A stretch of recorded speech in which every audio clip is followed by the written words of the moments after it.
Hello, everyone, and welcome to our first keynote presentation of the 10th Annual Microbiology Virtual Event Series brought to you by LabRoots. Today's webinar is titled Point of Care Diagnostics for Infectious Diseases. I am Israel Gonzalez of LabRoots, and I'll be your moderator for today's event.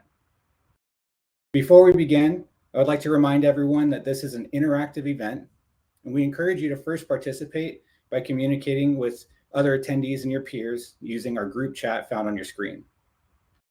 If you have any trouble seeing or hearing the presentation today, please click on the help button located in the navigation bar. Now let's go ahead and get started. I'd like to present today's speaker, Dr. Jeanne A. Jordan, Professor and Director at GWU Clinical Trials Unit and CRS Labs. For a complete biography on today's speaker, please visit the presenter window below. Jeanne, you may now begin your presentation. Thank you so much, Israel. Good morning, everyone. I am very excited to be here today to talk about point-of-care testing for infectious diseases. I have three overarching objectives that I'd like to go over today. One is certainly to review the WHO criteria that was put together for the characteristics that one would want in an ideal point-of-care test that could be used globally. Two, I'd like to share with you some of the newest designs that engineers and other scientists are working on to sort of bring this testing closer to the individual who needs the test. And lastly, and most importantly, I would like to go over the quality control, quality assurance measures that are absolutely vital for you to have faith in the accuracy of the testing that is being done. So in 2006, which was, oh my gosh, almost 19 years ago, WHO laid out what they felt would be the ideal test, and they have an acronym that they use called ASSURE. And ASSURED stands for affordability, being sensitive and specific, having a test that is user-friendly, both robust and rapid. Oh my gosh, equipment-free, that is like the most important one that we're all striving for right now. And the last is deliverable on a global scale. And unfortunately, no test yet has actually built in all of those criteria, but I think we're getting closer with some of the newer designs that we'll talk about today. So what is the so what here? There is such an important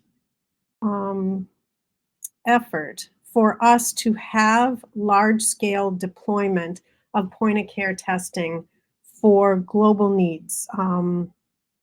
And I'm going to go through some of the numbers from WHO that sort of point to this huge need that could be addressed in a better way if we had point-of-care testing available.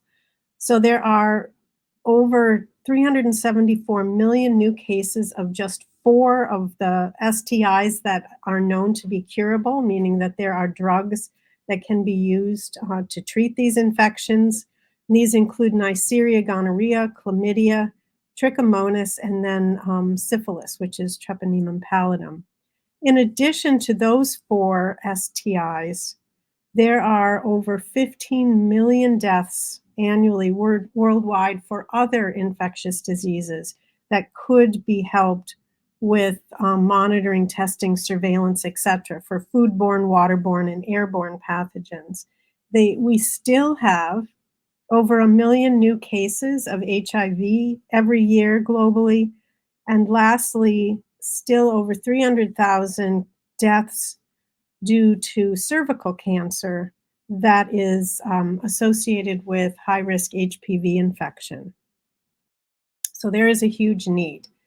So WHO has sort of changed a recommendation partially based on the study that I'll just briefly describe here today.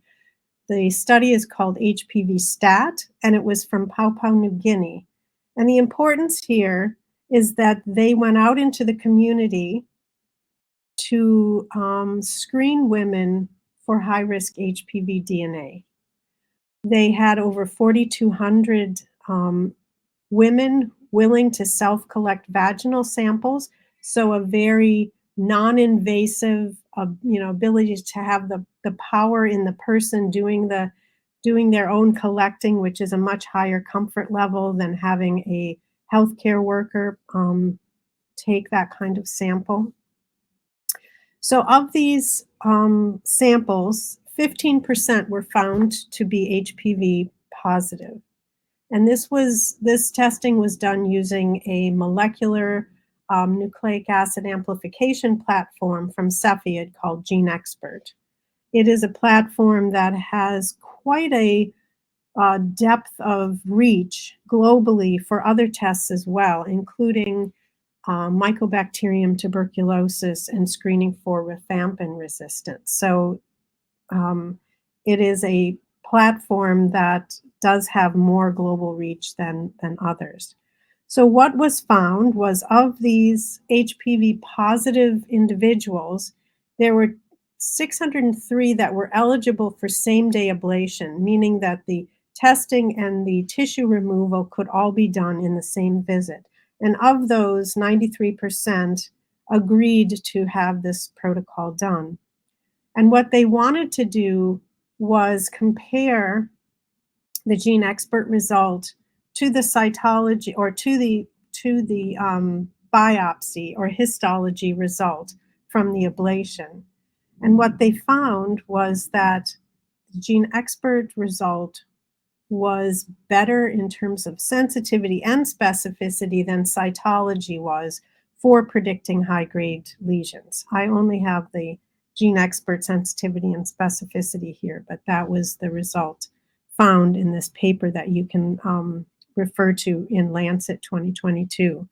So based on this work, WHO decided to switch their recommendation from visual inspection using acetic acid to determine whether to go on for ablation to HPV DNA testing for primary screening for cervical cancer. So a huge shift and improvement in the ability to detect that pathogen, which is associated with high-grade lesions and progression to cervical cancer. So I'm going to pose a few questions on the next few slides that I'd like us to think about. One is, who is the end user of point of care? And I would have to say that historically, it's been physician office labs for the majority, including maybe some emergency rooms and other places within a hospital. But our healthcare system has really evolved with our aging population here in the United States to now also include assisted living, nursing homes, and other sort of healthcare centers where people are actually receiving their health care. So this is now a component for where point of care testing would be useful. In addition, with the COVID pandemic, there has certainly been a increase in getting those mobile units out and having temporary testing locations that has really sparked an interest in being able to get point of care testing out to the field or to neighborhoods. In addition, there is a huge retail component now to point of care testing with urgent care clinics and pharmacies. So that, in addition to people wanting to maybe do at-home self-testing, especially now that there is more telehealth medicine that sort of came about because of the COVID pandemic, all of these places are now potential users for point of care testing. So if we ask the question, okay, I want to develop and manufacture a point of care test for infectious diseases, what would be the most impactful infections to sort of target initially? And I would have to say the first one for me that comes to mind is the number of upper respiratory tract infections that occur on an annual basis, especially as fall and winter come to your part of the world, where if one was able to differentiate bacterial from viral infections, it would help to increase that targeted treatment of bacterial infections over the unnecessary use or overtreatment with a viral infection, where there are very few therapeutic interventions for viruses compared to bacteria. This then drives that drug resistance component, which is at a global concern or alert that would really help to not be unnecessarily using antibiotics, blindly treating upper respiratory tract infections when it's viral and not bacterial. In addition, if you think globally of high morbidity, high mortality diseases, there are a number that come to mind, and certainly diarrheal illness in infants and children is a very deadly disease. And there are others as well. If one thinks about the community and being able to sort of look at vaccine efficacy or protective immunity and want to know sort of how protected is the population that you're studying, public health officials would love to be able to do more antibody screening to see whether or not the population that they serve is protected or not.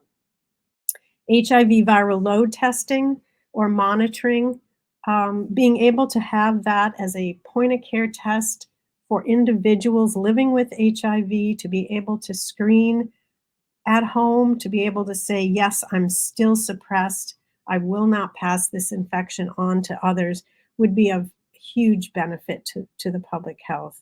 And lastly, same-day testing and treating for preventing sexually transmitted infections would be very impactful. Knowing the number of STIs that WHO estimates impacts the global population. In fact, there are clinics around the world that now have set up gene expert instruments where individuals can go to the clinic, can self-collect, can then drop that specimen off, and within about an hour's time be able to get an alert on their phone as to what the results are. And that then allows them to have same-day test and treat. And why is this important? So many of the STI infections, in fact, over 50%, are asymptomatic. So an individual who's sexually active may not know that they are infected because they have no symptoms. So being able to screen on a regular basis at home or at a clinic with same-day results would be very impactful. All right, what targets are we looking to detect? And these, for this talk, because it's on infectious diseases, we're talking about pathogen-specific targets. So we're talking about antigens, we're talking about antibodies that are directed or developed against those pathogens, and then nucleic acid targets of those pathogens. So these are the things that point of care testing for infectious diseases are going to choose from in terms of what target to look for. And what sample types are being collected. I have to say we've come a long way since 1969, where the first point of care test for pregnancy came out where urine could be used. And then many years later, a finger prick drop of blood could be used for other screening of STIs or infections. But now there is a host of samples that can be tested.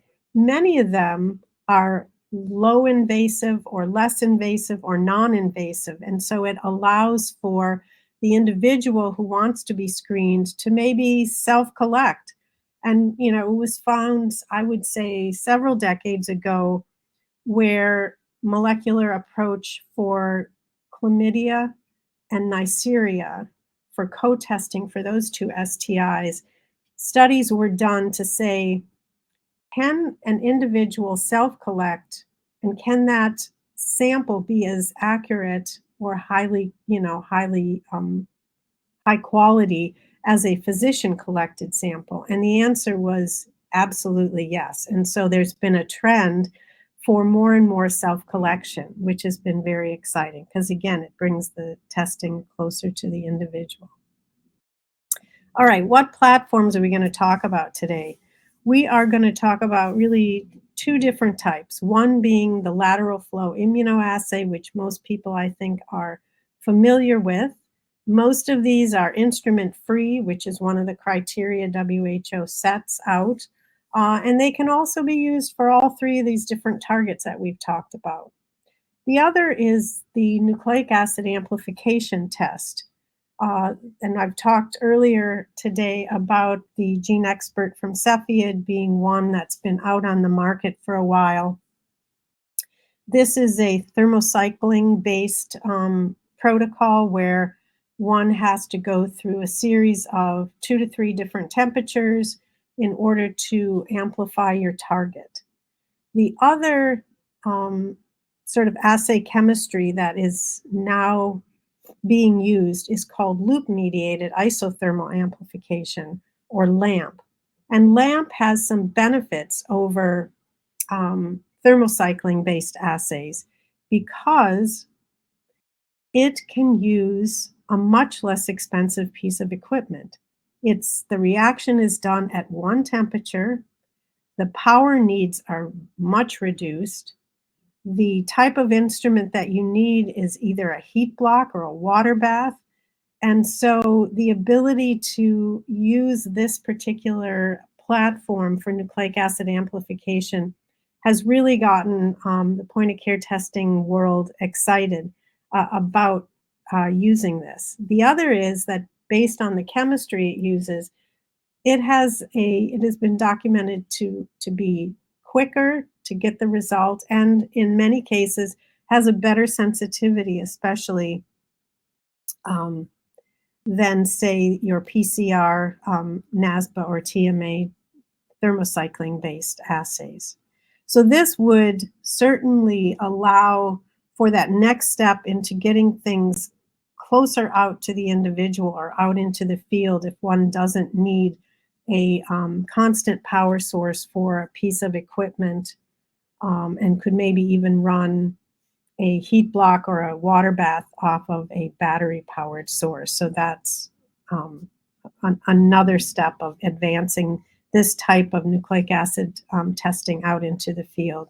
In addition, there are several different detection applications that one can use for LAMP. Some are visual, some are fluorometric, some sort of have a turbidity that's created, and so lots of options here for engineering new tests using LAMP. Okay, let's go over a little bit about lateral flow strips for those who have not been immersed in how these things are put together. It has 4 components. There's the sample pad.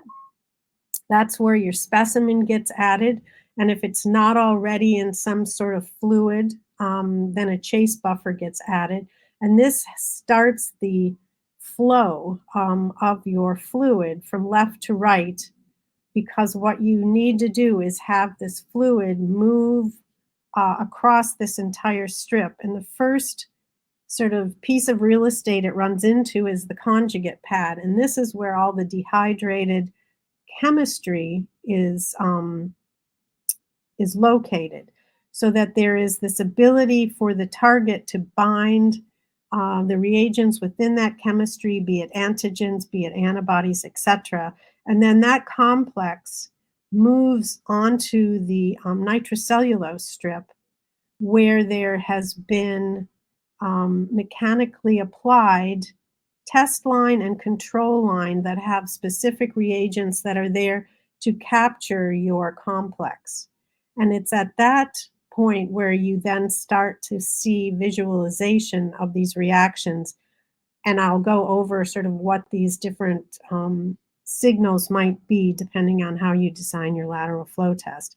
And lastly, at the far right end of this figure is the absorption pad. And this is there to drive capillary action of the fluid that started out being added along with your sample on the left-hand side in the sample pad. All right, there was a fabulous meta-analysis done by Gentilotti in 2022 that looked at the performance of both lateral flow immunoassays to detect antigen and compared that to the results of a point-of-care test that used nucleic acid amplification for this, what was it, 5 different respiratory pathogens here. So these data are a combination of different kits. They're not all the same nucleic acid amplification kit because some were PCR based, some were LAMP based, and then same was true for the lateral flow immunoassay. If they were detecting, some detected antigen, some detected antibody, and they were from different manufacturers. But what one can see, the overall sort of point that this slide is trying to make for us is that there was that the molecular test was confirmed to be more accurate for pathogen-based point-of-care testing compared to the lateral flow. So I don't think any of us would be surprised at this. I think that's the sort of evolution of these tests have gone from antigen antibody to molecular target, and we have seen all along with the introduction of the very first being chlamydia and Neisseria molecular testing that the gold standard, which was culture, tissue culture or broth and agar culture for those 2 pathogens, was substandard compared to the nucleic acid. And so it really we entered into a completely new sort of approach to having a more sensitive test for picking up more STIs. All right, I'm going to walk through a couple different slides here about different options for visualizing your results using lateral flow immunoassays for either antigen or antibody. And in this case, we're looking at sort of a visual colorimetric detection. So this is the one that's been around the longest, where you have enzyme labeled antibodies and a substrate that, if all of this comes together and binding occurs and it's captured on the line, you get a color change and you get a concentration of that color on a line that is then visible by eye. In addition, there has been a lot of advances in engineering where one now can use things that are called nanoparticles that can be labeled with different metals. And this one happens to be a gold nanoparticle that is labeled with an antibody.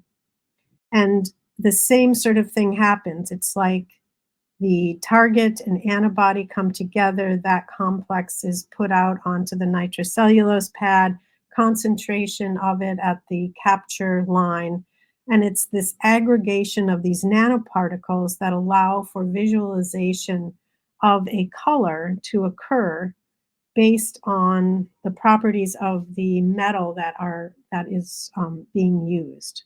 So similar to, but a slightly different approach.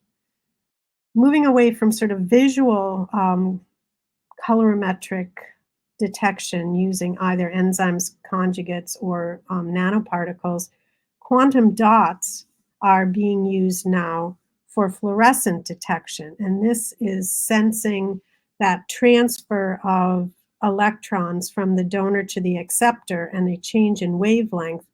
And these are things that are done in tubes because it needs a fluorometer in order to measure this fluorescent detection. So it does require additional instrumentation that the visible colorimetric type detection choices do not need.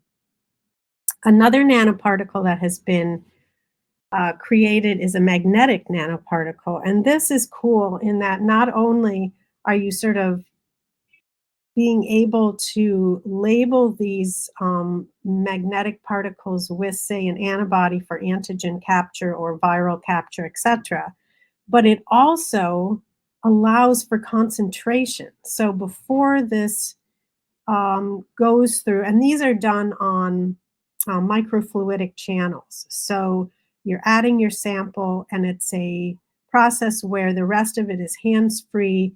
Fluid flows through different areas on the microfluidic chip where it has the opportunity to bind with these nanoparticles.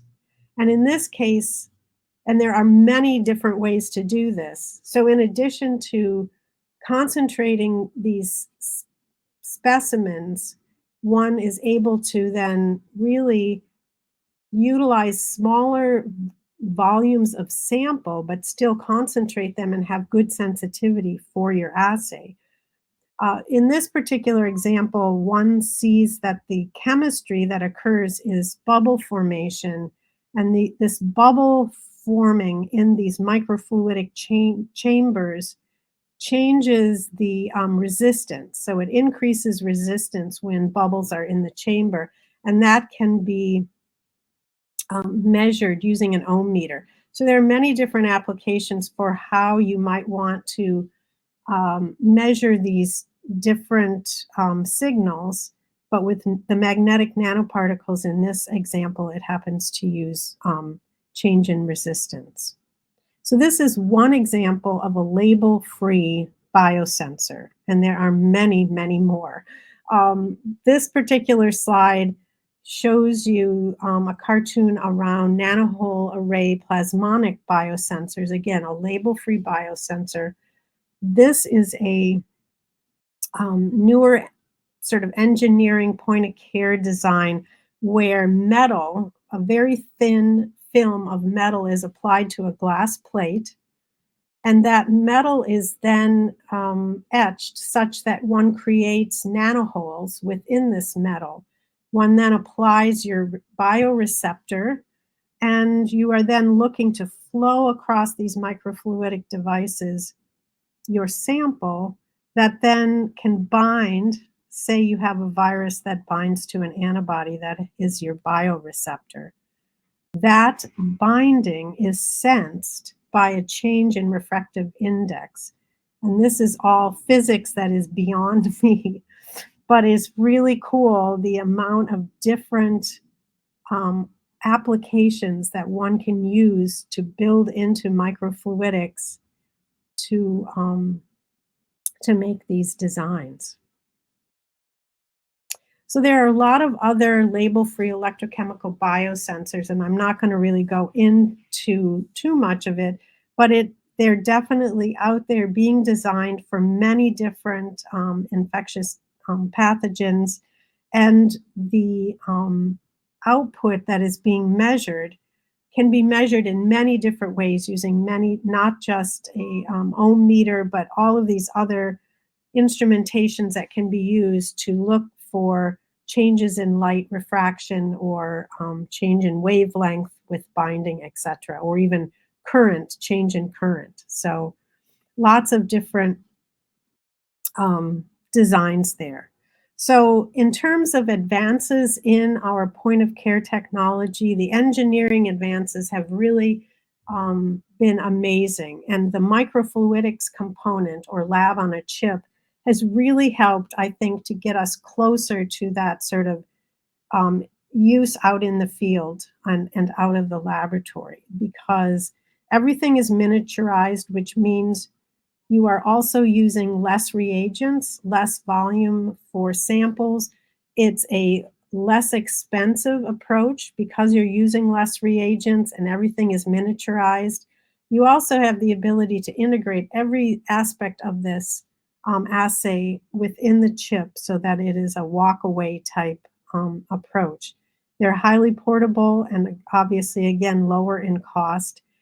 The energy consumed is much less, so that being able to be out into the field where the only option may be battery-powered it works well. And again, these have been shown to have high sensitivity compared to other point-of-care tests. Lyophilized reagents. This is a piece that has really advanced over the last decade or more, with being able to have your chemistry, be it on a lateral flow strip, be it in a cartridge, all of that be stable at a wide range of temperatures so that there's no need for cold chain. And this is a huge component to being able to get that test out of the lab and have things stored in a van, out in the community, in a clinic, etc. Lastly, communicability has really improved. The ability to, say, upload results on an iPhone and be able to then share that data with public health epidemiologists such that they can then do surveillance with more data really helps them to make decisions and change policies if needed. So I think all three of these advances have really helped improve our ability to do this. So we've talked a lot about point of care and the sort of very simple approach that we're hoping to take. But these are, and now I'm speaking from a US sort of perspective, CLIA still requires that wave testing have certificates of waiver issued. So these are things that are needed for anyone who's doing waived point of care testing, need to apply for and get. So the challenges, my last few slides on challenges here, testing errors and quality control issues are huge when one takes this testing out of the laboratory, where quality and testing error is just part of a laboratorian's DNA, and it is not or may not be for other healthcare providers because they've not sort of grown up in the laboratory around quality control and quality assurance. So you need to assess your team for any gaps in training. You need to demonstrate competency with these, and you need people who are doing the testing need to appreciate what they're testing and what the theory is behind these tests. And compliance is critical, and adhering to the manufacturer's instructions or the standard operating procedure is key. CDC came out with a report in Morbidity Mortality Weekly. You probably can't see this table very well, but there were many deficiencies, some of which were at very high percentages of these hundreds of sites or thousands of sites that were doing various waived testing. And some of them were not doing quality control, not using a particular standard, not following the standard operating procedure, and not tracking errors. So there is a real need to stay compliant and to have this foremost in your mind. So when we think about assessing point of care accuracy, one needs to build in quality control materials for your runs.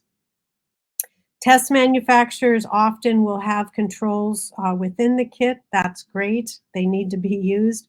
But there's also a recommendation that third-party vendors' quality control materials also be used to help sort of assist in uncovering issues which may pop up.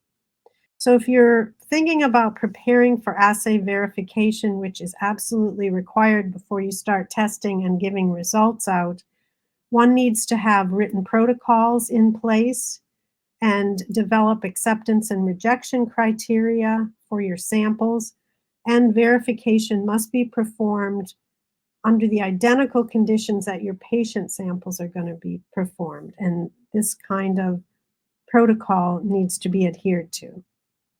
So once you've finished your verification and you've proven that the performance characteristics are similar in your hands as they are for the manufacturer's packet insert, you still have work to do, which is ongoing for your quality control, quality assurance efforts. So signing up for proficiency testing is huge, having corrective actions so that when you have problems, you can identify them and figure out how to solve those problems so they're not repeated. So I'll end with sort of the strengths, the weaknesses, the opportunities and threats. I would say of all of these, there are many new opportunities, including sort of smartphone-based detection and use of machine learning, which can help interpret point-of-care test results, especially for those who have visual impairment or color blindness, all of these things, plus sort of uploading of that information for surveillance purposes. So in terms of threats, I think that if there is a sort of this switch that we're seeing from lab-based testing to community-based testing, there are regulatory issues that need to be faced and delivery models that are being challenged that one needs to be appreciative of. So I will end with this question for you to just consider as we leave here today, and that is, where should non-wave testing for nucleic acid amplification point of care be performed? And it was the opinion of the American Academy of Microbiology that this important near-patient testing for infectious diseases still needs to have oversight by laboratory personnel for assuring accuracy and quality. So I will end there. Sorry I went over a few minutes, but thank you. Thank you very much, Jeanne, for that informative presentation. And you're fine on time, don't worry about it. Let's go ahead and dive into the Q&A portion of the talk now. Remember, to our audience, you can submit your questions in the question submission box on your screen for our speaker to answer live. We've already gotten a few questions in, so thank you to those who have participated. And again, you can continue on asking your questions through this time. So let's go ahead and start with our first question here. What are the disadvantages of point of care testing? All right, in my mind, two things pop up, and they are all around accuracy. Certainly, the need to have trained personnel to do this testing, and that I really feel that even with waived testing for point of care, there should be some sort of lab oversight to make sure that the individuals performing this tests are doing it correctly. One of the things that I didn't mention is the fact that in the lab, laboratory people know to never mix reagents from one lot number to a next or from one kit to another. And that is just not always in the forefront of individuals' minds who may be out in the field doing this testing, who are trying to get reagents to last as long as possible, or if you're running out of one but you still have others, to not just go into the next test kit and use those, or to say, oh, it's expired, it's okay, we can still use it. So I would say the practice of giving yourself the best chance for accuracy requires a real mindset around quality control, quality assurance that is absolutely needed. Wonderful, thank you for that. Let's go ahead to our next question, which is, would testing with lab on a chip be waived or selectively? Great question.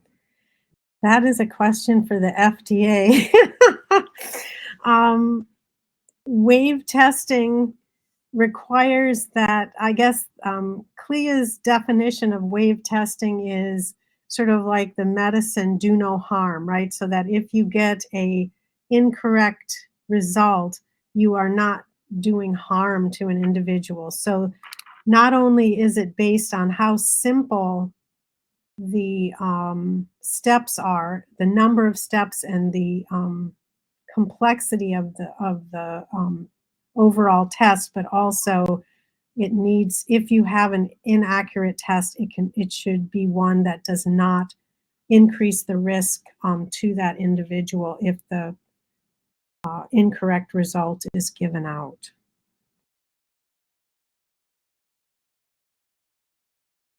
Understood. Thank you for that.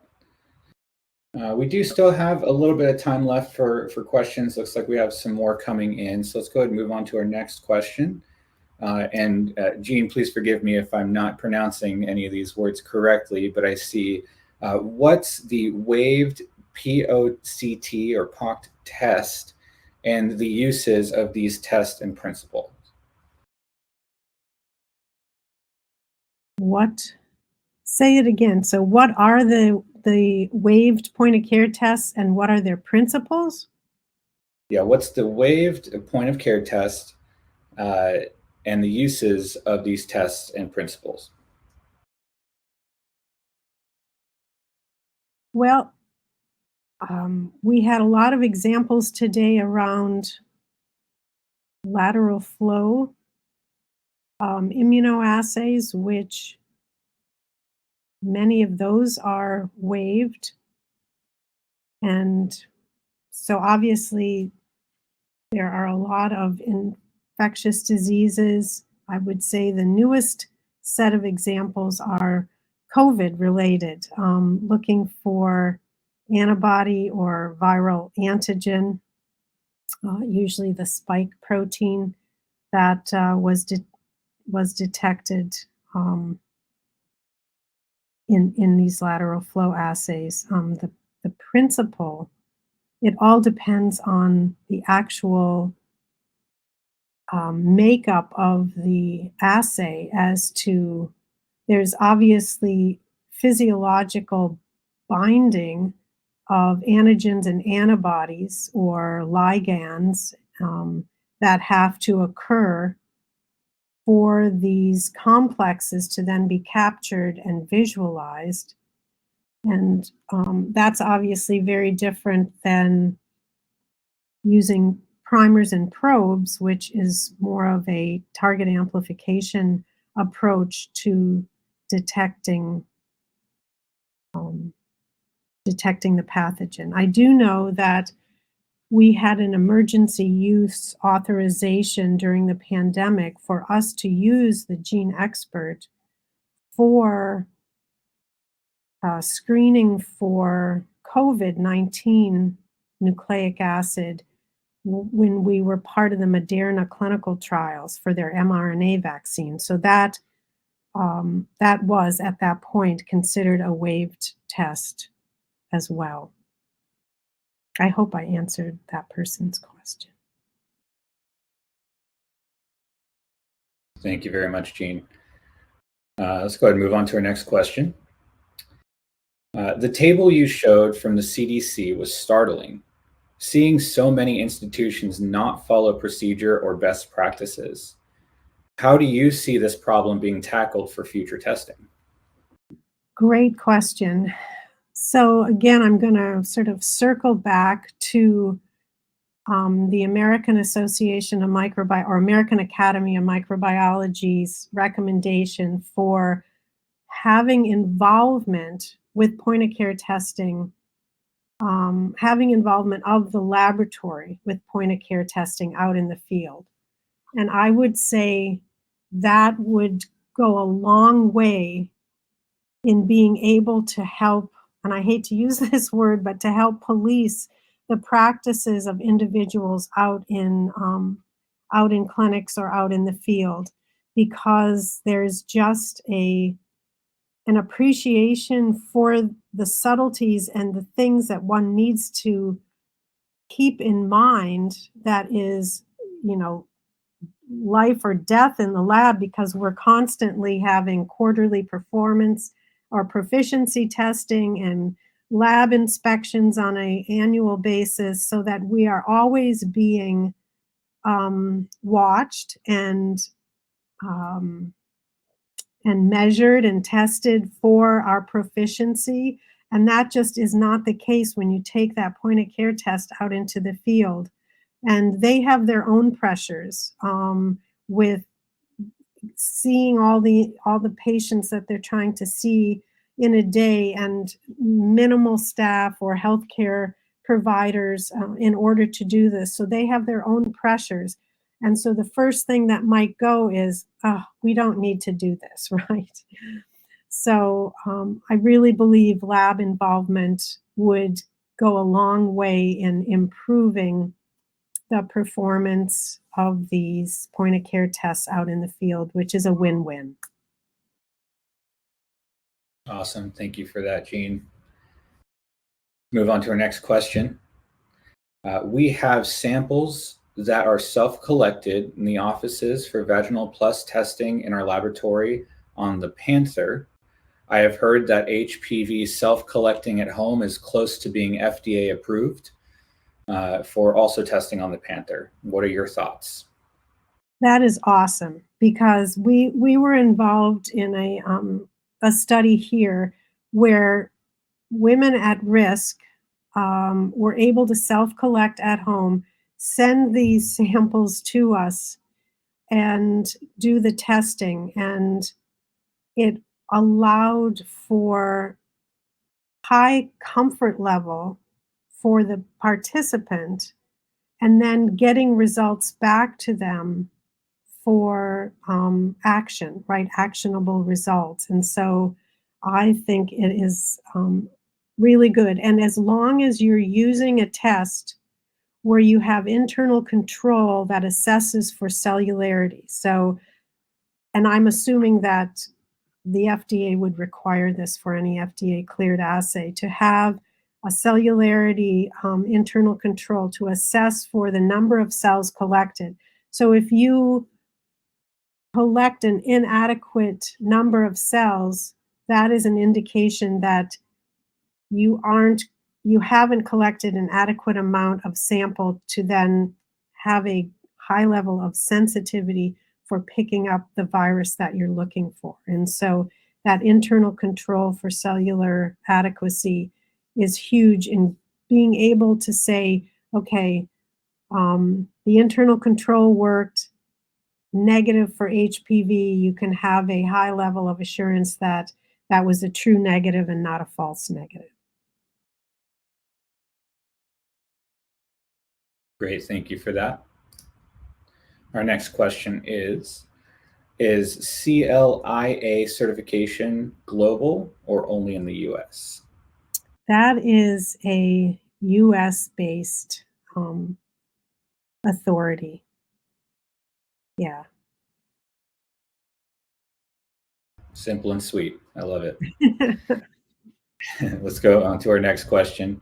Do we know the legal ramifications and responsibilities of the overseeing laboratory if errors are made at the POCT site? No, because I don't think this is a system that's been built, so it hasn't been tested yet. But I think it's a really important system to consider building. And so, that might require, from a US point of view, the regulators, CLIA, to get involved and potentially help shepherd that in and help build that system together with hospital laboratorians and the field operators of these point of care tests. Awesome. Thank you for that. Our next question is, what measures are being put in place to tackle accessibility and affordability? Wow.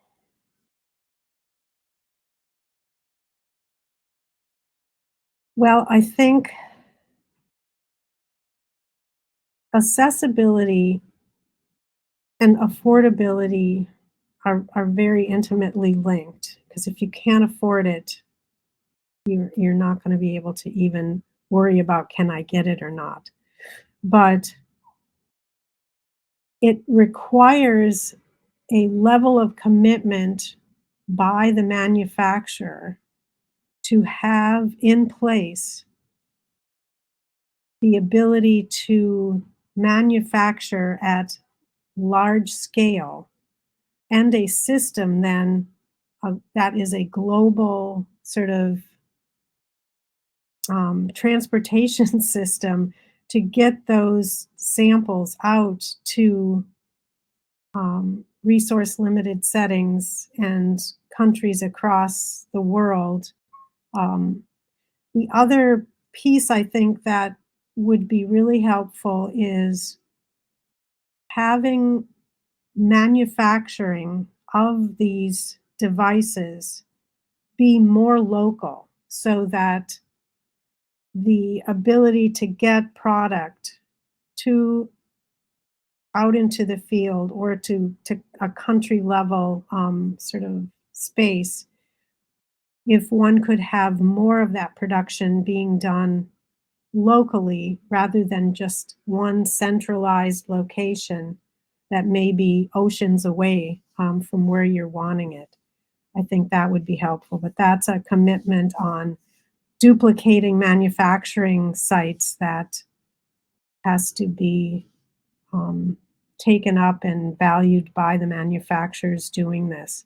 And affordability, I think the more we can focus on using these labs on a chip that allow one to sort of move away from a huge amount of instrumentation other than potentially a detection, handheld detection device at the end, being able to eliminate the use of expensive equipment, which also then needs preventive maintenance and, you know, all of that, which entails sort of financial commitments from the sites that decide or even have the money to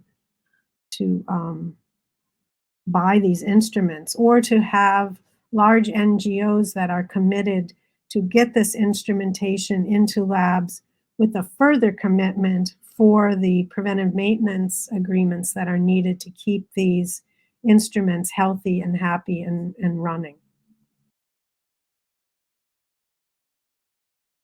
Great. Thank you, Jeanne. We only have time for just a few more questions, so let's go ahead and get through these. Thank you all for participating and asking all of these excellent questions here. Our next question is, do you think there's a possibility that a lateral flow assay can overtake NAAT in diagnostic testing? I would like to see a lateral flow assay target up with a LAMP-based nucleic acid amplification where you are, and this is just my thought in my mind, setting up a LAMP assay in a tube at the end of the isothermal amplification, putting that onto a lateral flow device where it can then utilize any of the chemistry needed, or you can actually, you wouldn't even need a lateral flow because LAMP has the ability to visually look at color change for a reaction or um, creation of a sort of precipitate so that it goes from clear to cloudy, so that there are ways to use a LAMP-based assay that would give you the optimal sensitivity without even needing a lateral flow strip. So that's my wish for this. Awesome. We have two more questions here.